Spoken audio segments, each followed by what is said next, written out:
If you like my videos, don't forget to follow me on social media to keep up to date with all the latest news regarding my channel and my content. And most importantly, don't forget to subscribe below or at the end of the video. Don't forget to check out my brand new Amazon store, filled with recommendations on Blu-rays, DVDs, books, and other media featured in my videos. G'day guys, Dave Lee coming at you once again from Down Under with another movie review. In this video we'll be taking a look at the latest release from Entertainment One. Written and directed by Aaron Sorkin and starring Jessica Chastain, Idris Elba, Kevin Costner, Cera, and Chris O'Dowd. It is of course, Molly's Game.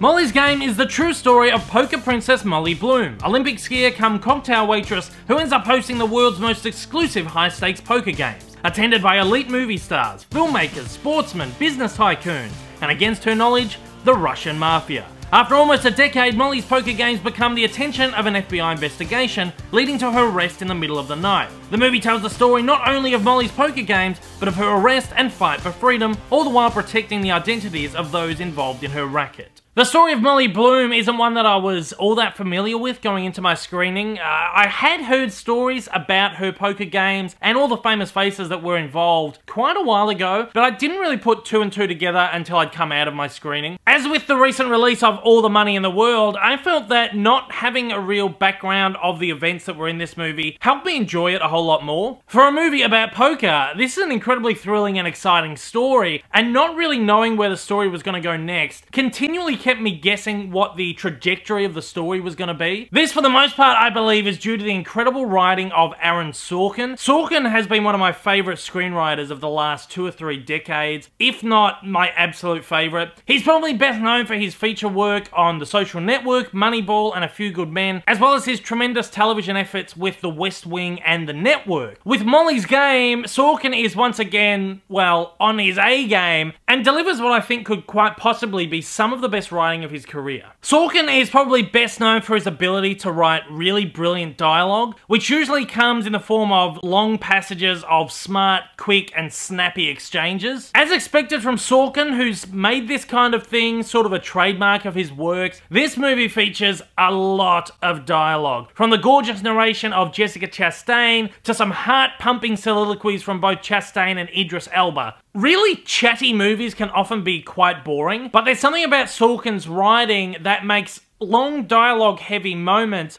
incredibly engaging, and his work manages to draw you in instead of distancing you. Even though it comes in at just under 2.5 hours, this movie never really feels like it drags, never really feels like it comes to a grinding halt, even if like 80% of the movie is really just people talking at each other. It's Sorkin's dialogue and the actor's ability to handle the material so well that really keeps this movie on its feet for 2.5 hours. At that though, make sure you stay attentive throughout the entire movie, because this thing moves at such a rapid pace that there are plenty of blink and you'll miss them moments. And that's certainly not helped by the fact that this movie features a lot of really unconventional timeline shifts. As I mentioned at the top of this review, this movie doesn't just tell the story of Molly's poker games, but it also tells the story of the FBI investigation and the ensuing court case, and not particularly always in chronological order. But Sorkin somehow finds a way through his writing and his directing to just keep you glued to the screen the entire time. The movie marks Sorkin's directorial debut,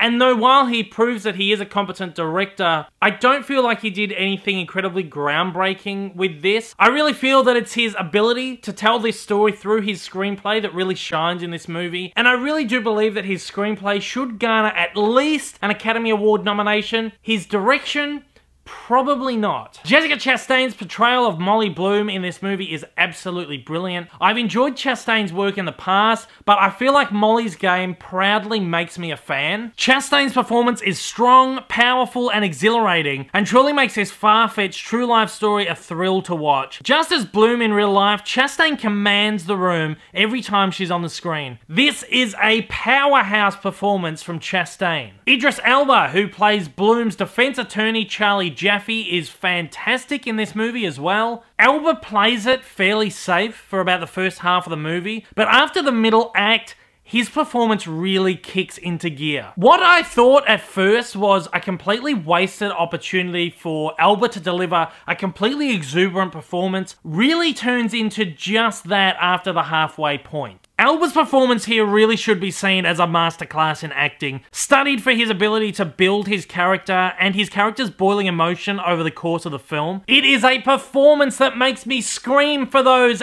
"Elba will be the next Bond" rumors to be true. Someone make it happen. It will be amazing. Both of our lead stars handle Sorkin's dialogue incredibly well, something that I imagine couldn't be too easy for too many actors out there. Between Chastain's commanding performance and Elba's passionate deliveries towards the back end of the movie, I really do see another pair of Academy Award nominations headed for the movie.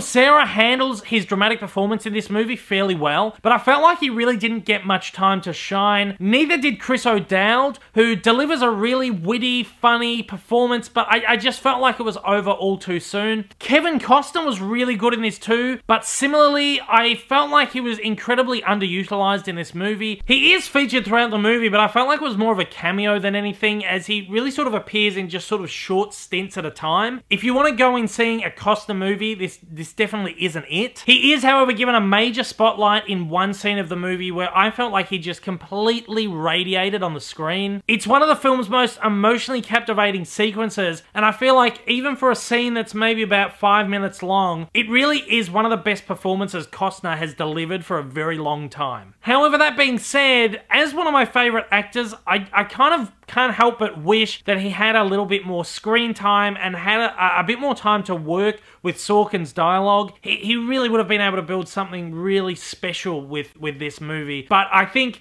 all in all, his character was probably in it for the perfect amount of time. Any more sequences with the character probably wouldn't have been needed. Performances and screenwriting in this movie are really, really wonderful, and I would easily give Molly's Game 4 poker chips out of 5.